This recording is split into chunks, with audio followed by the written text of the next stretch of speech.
So yun nga mga Mars, another day, another vlog.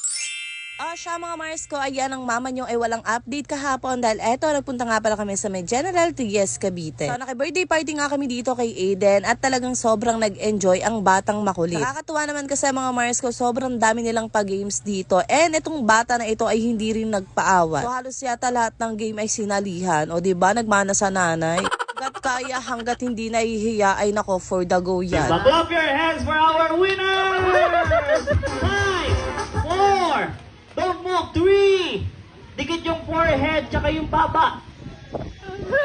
So sobrang nag-enjoy talaga ang batang makulit na yan kasi dito nga ay wala talagang patay oras. Mabuti na lang talaga at hindi nga nagtuloy-tuloy ang ulan dahil magi-start pa lang yung party ay talaga namang nag-aambon-ambon pa siya. So medyo nagpapansin pa ang kaulanan. Charot. And syempre mga Mars ko, after nga ng mga masasaya nating araw, eto nandito na naman tayo sa ating realidad. So medyo nakapagpahinga na nga ako dyan mga Mars ko dahil napagod nga ako sa biyahe at ito nga ang aking kaduguduguan ay nako hindi rin nagpapaawat. So dahil nga sobrang delay ng ating kaduguduguan mga Mars, January pa at itong July lang ulit nagkaroon. Itong mama nyo ay kinailangan na talaga mag-pampers sa pangmatanda. Diyos me naman kasi mga Mars, wala pang 5 minuto, nakakapalit nga lang ay talaga namang bonggalicious. Dinaig pa talaga ang pag-ihi ko sa sobrang lakas niyang lumabas.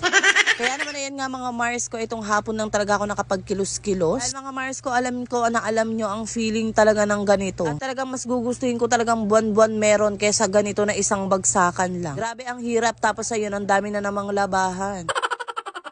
Siya, at sa puntong ito nga mga Mars ko, naguhugas na nga pala ako dito ng bigas para nga makapagsaing na. Dahil mamaya naman mga Mars ko ay aakyat naman ako para nga maglinis-linis naman doon sa taas ng bahay namin. So dahil ayun nga mga Mars ko, nakapagpahinga naman na tayo, eto nagkaroon na tayo ulit ng lakas para nga magligpit dito sa sobrang dami na hindi ko malaman kung bakit pa ulit-ulit. Sa turo lang mga Mars ko, alam nyo ba, yung tipong kakatiklop mo lang talaga kahapon, tas mga kinabukasan lagi na lang meron, no?